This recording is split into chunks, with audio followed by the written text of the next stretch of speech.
I believe that people sometimes best relate to the governor of the state of Washington when I say what the President of the United States is to the country is what the governor is to the state. So the governor is our highest elected office. So he's in charge of the executive branch of the 3 branches of government, right? It's sort of like the president of our states, but on a smaller scale.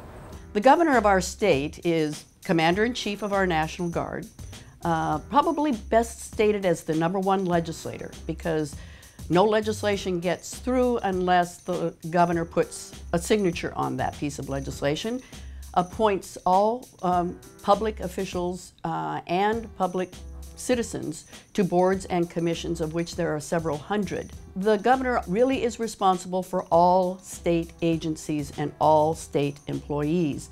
So from your largest agency like the Department of Social and Health Services to what would be considered a very small or smaller agency, the governor is really responsible to the public for all of those things.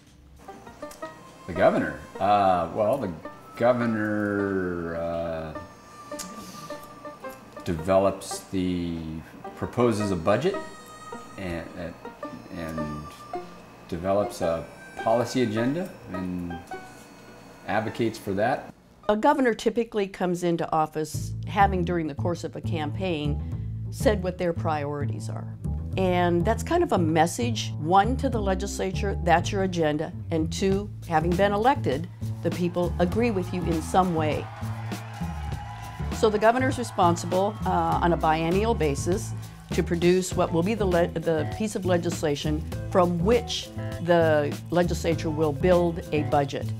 State law requires a governor to submit a budget by December 20th, but rest assured the driving force behind my proposal is far more than the law. It is my obligation, my moral duty, if you will, to do what I can to build a better future for the people of Washington.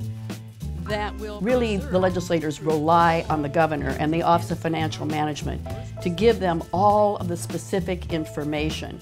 And then they'll make the critical public policy decisions about how to fund it, where to fund it, what caveats to attribute. So the budget is built first by the governor. When major issues are before the legislature, the governor really works with the leadership of both parties and both houses to see if there's a way in which we can solve some of those really nagging problems that might be before the legislature. Thank you to the governor for keeping everyone at the table and driving towards a result, and then to all the members of the caucuses that have been engaged in this. Major pieces of legislation on public policy issues oftentimes originate from the governor making a proposal. While there's no guarantees whether it'll pass or fail or whether it will look anything like what the governor may have proposed, out of respect for the office, the legislature always gives a governor's proposed piece of legislation hearings. Mr. Chairman, members of the committee, Jim Justin with the governor's office here before you this morning to make a brief statement. Let me be clear with you. She is 150% supportive of this legislation. So there's respect for that process that allows you to advance that agenda more often than not. It is signed.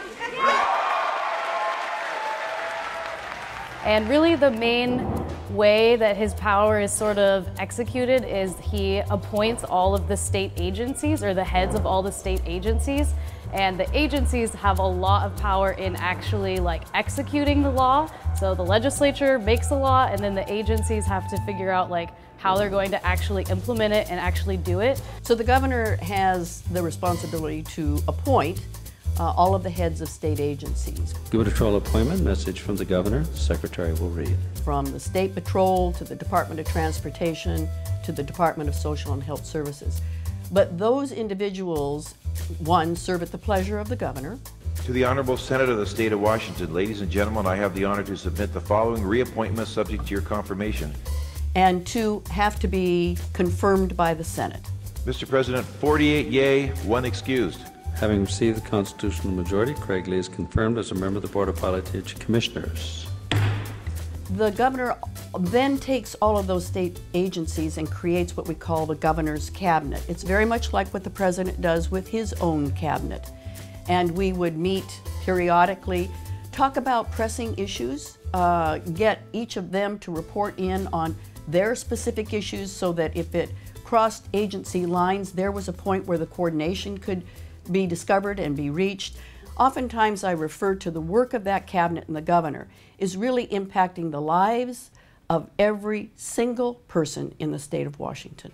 So as governor, if I had to leave the state, there had to be a governor in place. And that first falls to the lieutenant governor. People believe that if you're lieutenant governor, then you must be the sidekick to the governor. In this state, the lieutenant governor and the governor do not run as a team. They run independently of each other.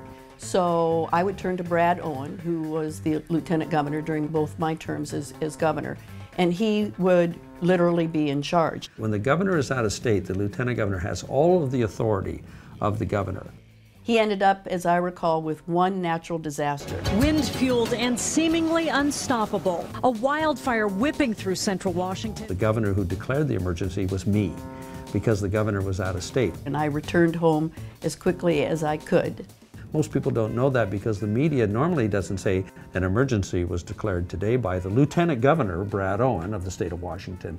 It's the governor has declared an emergency, which I'm fine with.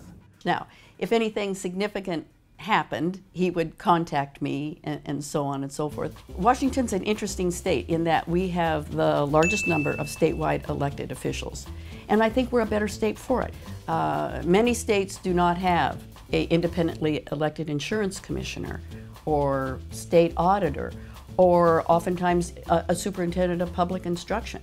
Those are all oftentimes positions that are appointed by the governor. I think having all power as New Jersey does, it's the most powerful governor in the country. All power rests in the governor. I think we're better off with a check and balance system. I think we're better off with multiple people being involved and them all working together and having the people set that expectation. I will forever be humbled by the job, and anybody who's in it, I will tell you, has to be humbled by the job. But I will be forever grateful to the people of the state of Washington giving me the chance to serve, because I can think of nothing more rewarding than being governor of this great state.